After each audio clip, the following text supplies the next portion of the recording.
I stood outside in the freezing cold, watching through the window as my daughter laughed with her family at the Thanksgiving table I'd helped pay for. Then I heard her say the words that shattered my heart. "She doesn't even deserve the leftovers." I was holding a homemade pumpkin pie, still warm. That's when I knew exactly what I had to do. By sunrise, I left a note that would change everything. What happened next shocked everyone, including my daughter, who thought she knew exactly who I was. Before we begin, if you enjoy powerful true stories about family boundaries and respect, please hit that subscribe button and turn on notifications. We share life-changing stories every single day. And don't forget to like this video and comment below with your thoughts. We read every single comment. Now let me tell you what really happened that Thanksgiving night. My name is Margaret Sterling, and at 72, I've learned how to keep my voice gentle even when my heart isn't. I'm the sort of woman who still folds grocery bags for reuse, who remembers birthdays without needing a calendar, who believes that love, no matter how bruised, should sound polite. People call it patience. Sometimes I think it's just habit. That night, the habit of patience led me to my daughter's window. The wind along the Asheville Ridge was sharp, carrying the smell of roasted turkey and chimney smoke from the sidewalk. I could see through the wide dining room glass of Caroline's house, her laughter rising above the clatter of silverware. She was radiant in the amber earrings I'd given her years ago. David, her husband, poured wine while the children, Emma and Jack, giggled over a bowl of mashed potatoes. The golden light inside made their faces soft and warm. I stood half hidden by the hedge, holding a pumpkin pie still warm in its tin. I'd baked it that morning out of habit again, just in case they changed their minds and asked me to come. Then Caroline's voice carried through the window, smooth and certain. "She doesn't even deserve the leftovers." The laughter that followed was thin, like something brittle breaking. David looked away. One of the children asked what she meant, and Caroline said nothing before raising her glass. The pie trembled in my hands. I didn't drop it. I just couldn't feel its warmth anymore. I turned from the window before anyone saw me, walking carefully down the slope toward my own side of the duplex. Snow had begun to fall, soft as ash. Inside my kitchen, I set the pie on the counter and waited for the tears that never came. Instead, there was a kind of stillness, like the air right after a storm has passed, but before the sky clears. I looked at the clock, at the empty plate waiting on the table, and finally whispered, "That's enough." By sunrise, I knew exactly what to do. The next morning she found the note I left, and everything changed. 5 years earlier, this house still felt like a promise. The paint was fresh, the stairs newly sanded, and Caroline stood in the kitchen downstairs, holding her newborn son Jack while David carried in boxes. "Just until we get started," she said. "We'll pay you back as soon as we can." I smiled, waving my hand. "You'll pay me back by sleeping at least 4 hours tonight. That's all I want." It wasn't charity to me. It was family. The duplex had been my late husband Thomas's last project, and keeping Caroline close made the quiet less painful. I cooked, babysat, paid the property taxes, and called the plumber when the pipes froze that winter. When David's job slowed, I slipped envelopes of grocery money under their door. No one talked about it. Kindness worked best when it wasn't tallied. The first shift came small. One evening, Caroline asked if I could watch the baby while she attended a company dinner. "It's last minute, Mom. You're always saying you miss him." Said yes. Course I always said yes. But soon the dinners became weekends, and the weekends became weeks. I learned her schedule through the notes she left on the counter, always signed "thanks" instead of "love you." When David's consulting work picked up, they replaced their old car. Then came a second, a sleek one that caught the sunlight like a mirror. I mentioned the new purchase lightly, pouring coffee. "You've worked hard," I said. Caroline smiled without looking up from her phone. "It's nice to finally breathe without worrying about money." I wanted to say, You never really had to, but I didn't. Instead, I baked another pie that weekend, hoping the smell would pull her upstairs. Didn't. A year later she told me, "Mom, we just need our own space." Her tone was polite but firm, like she was discussing a lease, not a bond. "Of course," I said, folding the dish towel in my hands. "That's what every mother hopes for." She hugged me light as air, then turned to check a message. I stood by the window after she left, watching the new car pull out of the driveway, the same driveway I'd shoveled for decades. Somewhere between helping and holding on, I'd stopped being her home and become her convenience. When love becomes routine service, can it still be called love?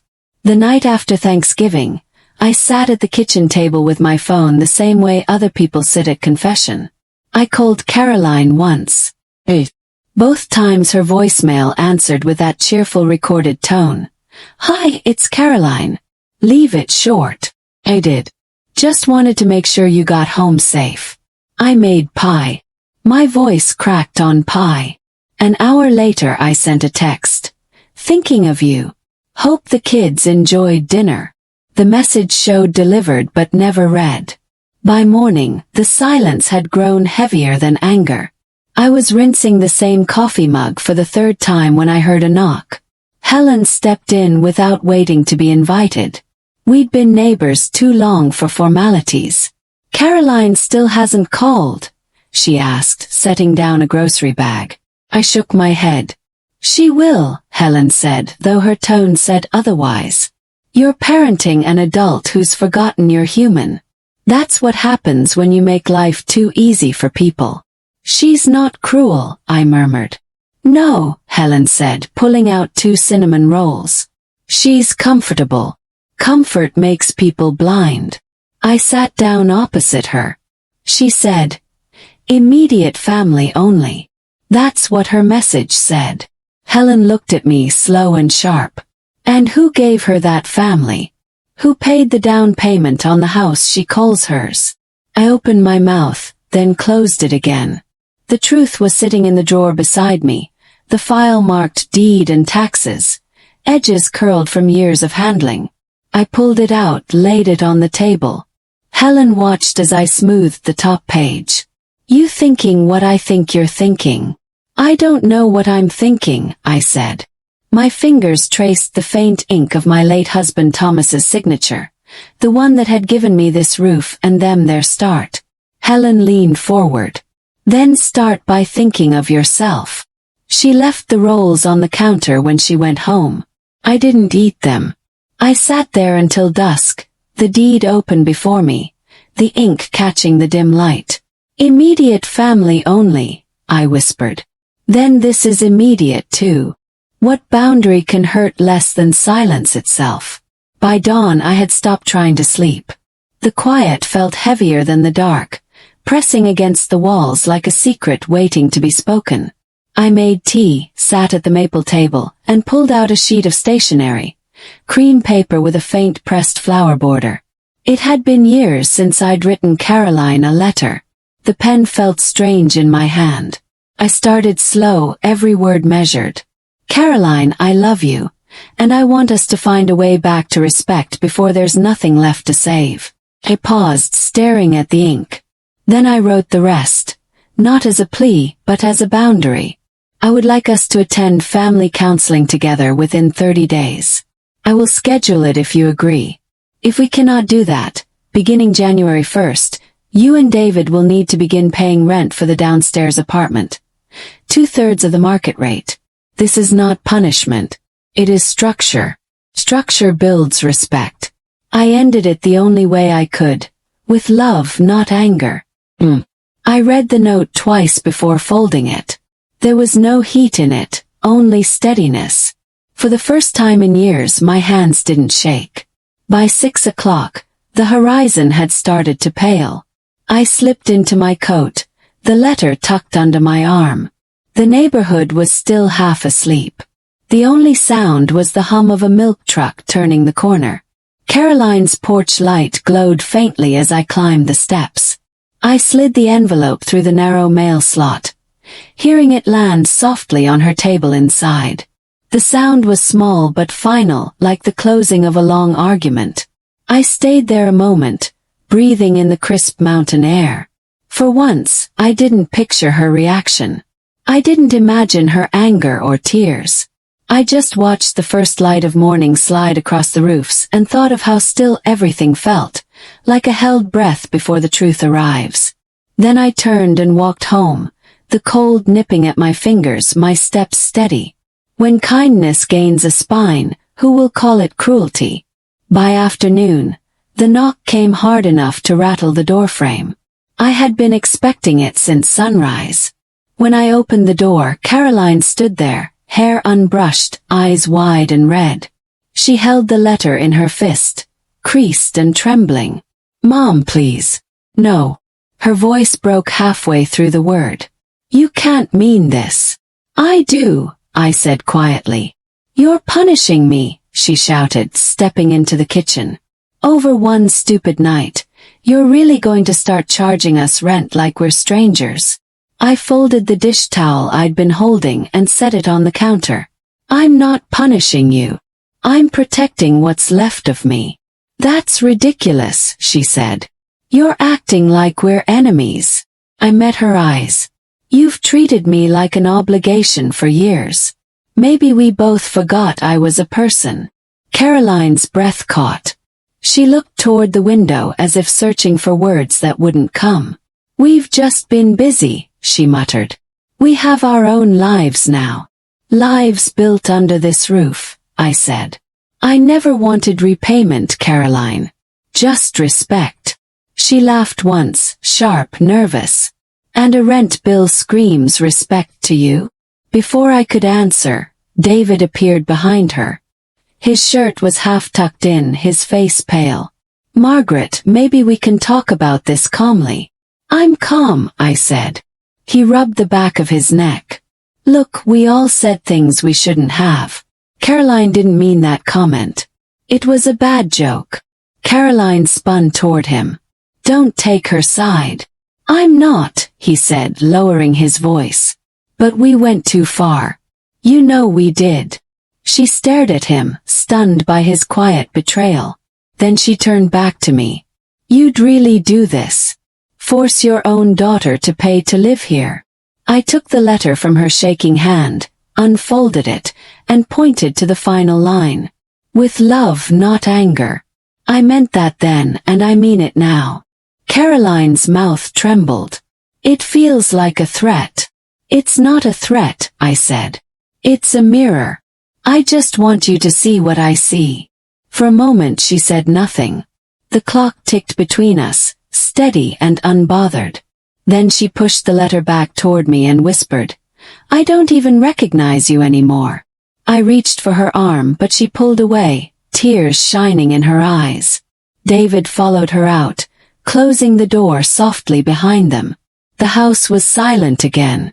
But it felt different now, like something fragile had finally cracked open. If this story is touching your heart, please take a moment to like this video and leave a comment below sharing your thoughts. Have you ever had to set boundaries with family? We'd love to hear your story. And if you haven't subscribed yet, please do. We share powerful stories like Margaret's every single day. Now let's see what happened when they went to counseling.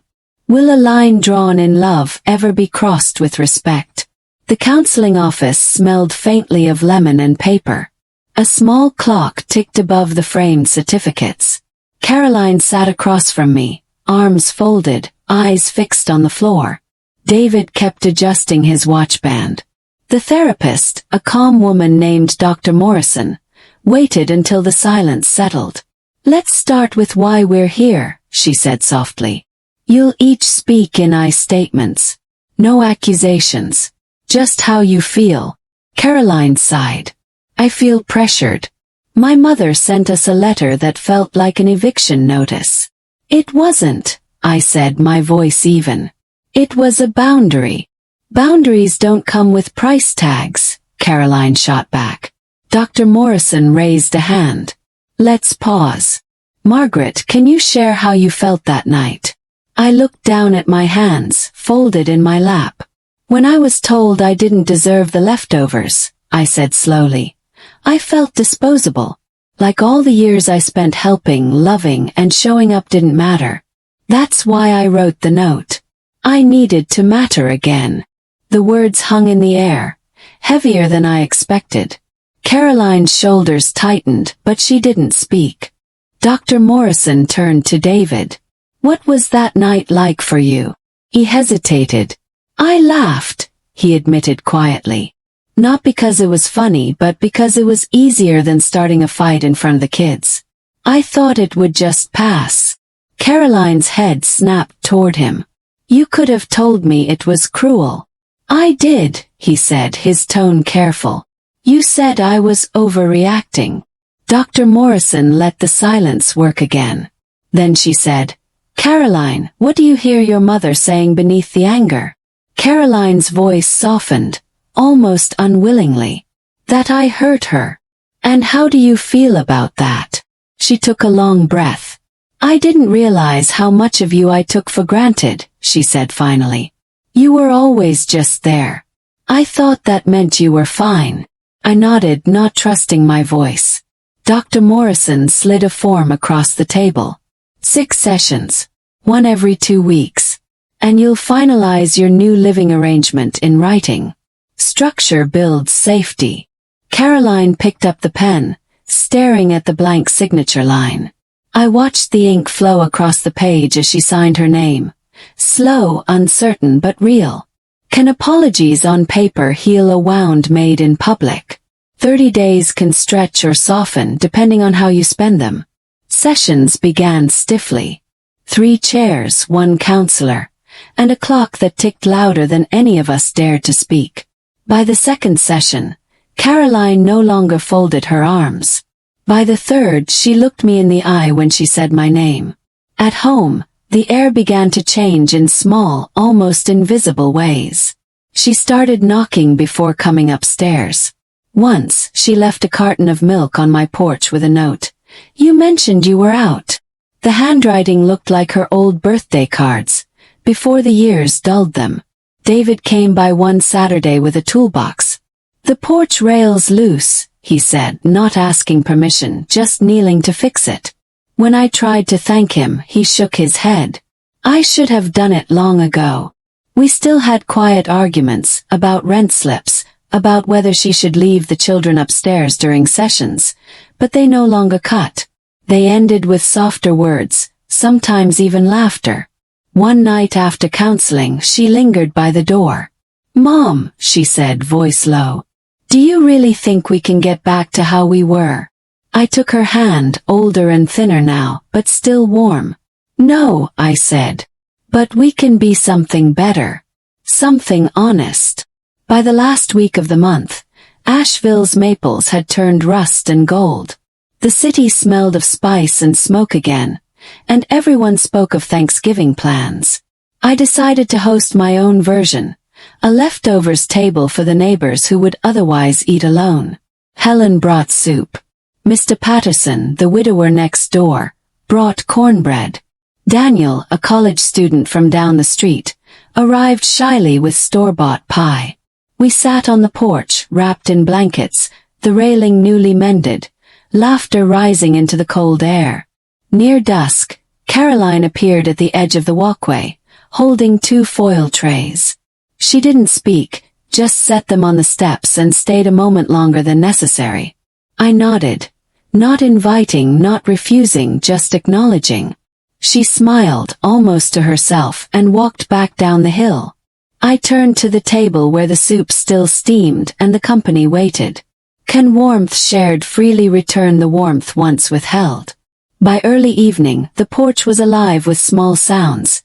Spoons against bowls, low laughter, the soft crackle of candles in glass jars.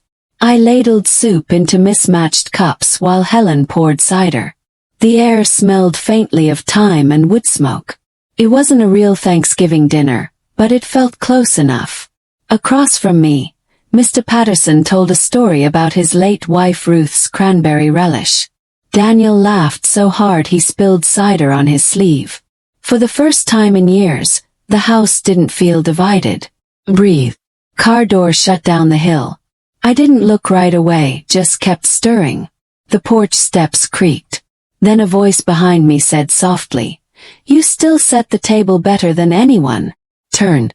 Caroline stood there, holding a foil tray in one arm and a folded paper in the other. Her hair was pulled back. No makeup. Just tired eyes that looked like mine. "I didn't want to interrupt," she said. "You didn't," I told her.